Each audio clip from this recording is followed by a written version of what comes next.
This podcast has been recorded during the lockdown and it's being recorded on Zoom. In case you experience the lagging, it's because of technical difficulties. As soon as the lockdown is lifted, I will be back to the studio to record, and hopefully, we won't have these difficulties in the coming podcast. Thank you. The last year has been a tough one for all of us. As therapists or counselors, we are also individuals who face the same traumas, uncertainties like anyone else. What has been last year for all of us? And how do we deal with the reality of today?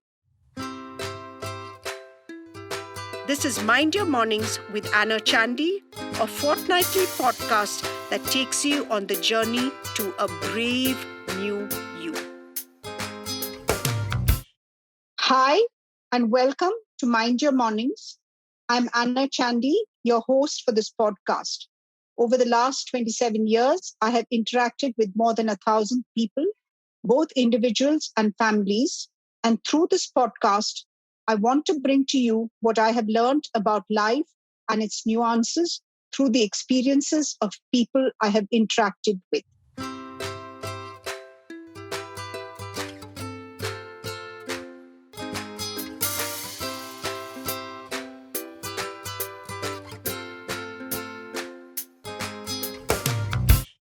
At Chandy and Associates, we catch up virtually every weekend. We learn new concepts. Sometimes we share our experiences. We believe in continuously growing. We all follow the same ethical practices. We draw from similar concepts. And each of us share the same concern for our clients. But beyond this, we strongly believe in personal well-being.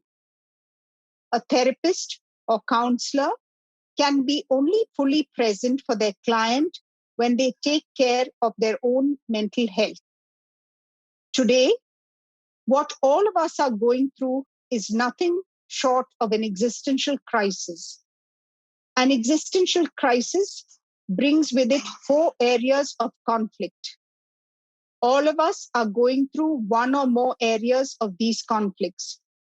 The conflict between death and mortality, the dichotomy of being caught between a crisis and responsibility, the strife to find meaning when everything seems meaningless, and the paradox of social connection in isolation. Just like everyone else, the therapists are also dealing with this existential crisis. Each one of us is going through the emotions of uncertainty, grief, and loss. Some of us are living alone, far from our children. Some of us have lost a family member to the pandemic. Some are balancing work and kids at home. So last week, we discussed the journey of therapists into this new, changed world. What has changed for us in the last 1.5 years? What has shed meaning? And what has gained importance through our experiences? Here is a short insight into how we have adapted and what we see in the coming years. A unanimous feeling among all of us is the shift from long-term to short-term. As therapists, it is our responsibility to understand the past, what frame of reference our clients are coming from, and how we can take them from a place of dependence to independence.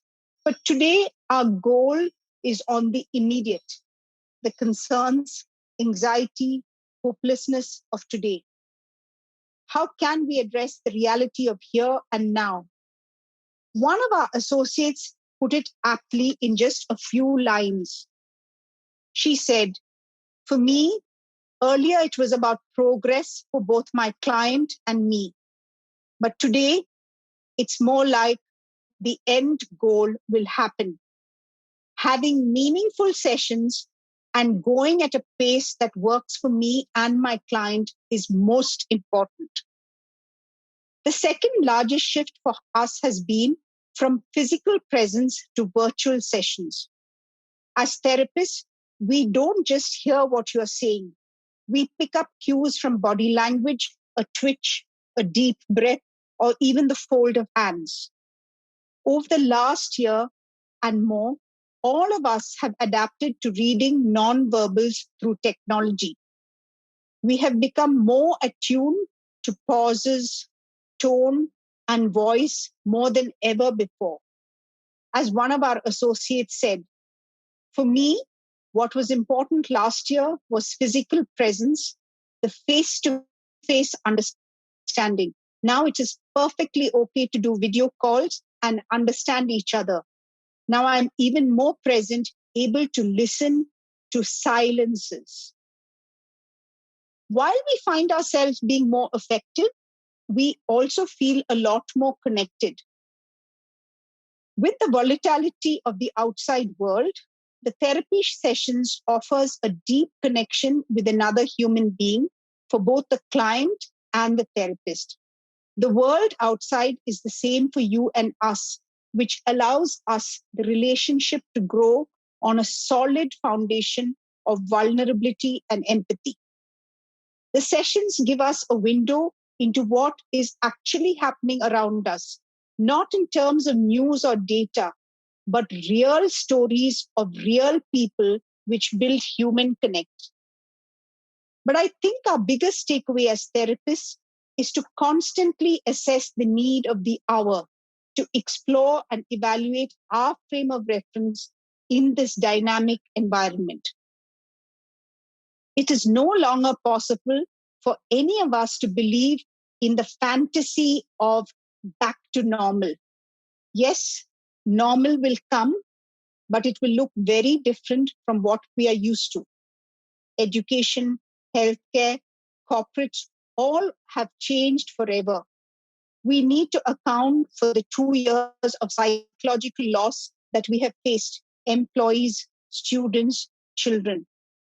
The old systems will not work, and we will need to fundamentally relook at how we build our world back piece by piece.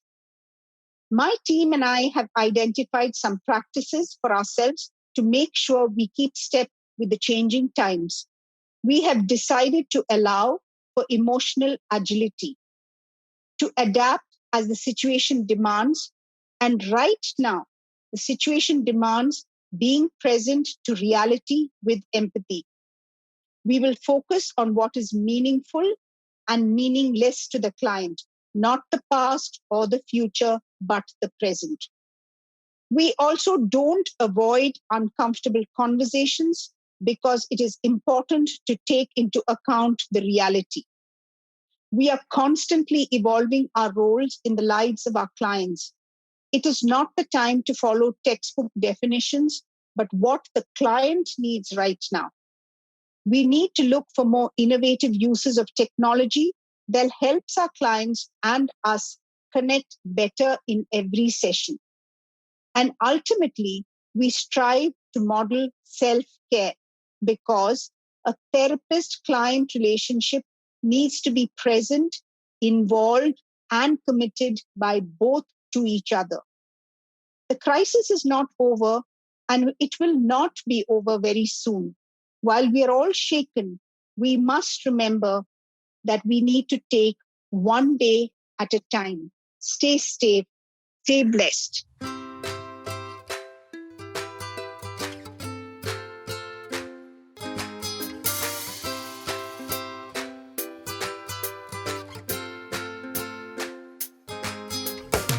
In the coming fortnight, I will talk to you about another theme that I think would be valuable in the coming times. Thank you for listening to Mind Your Morning with me, Anna Chandy. I will see you in a fortnight with another discovery into the mind and the meanings we make. You can subscribe to us on Spotify, YouTube, Apple, and so on. This is Mind Your Mornings with Anna Chandy, a fortnightly podcast that takes you on the journey to a brave new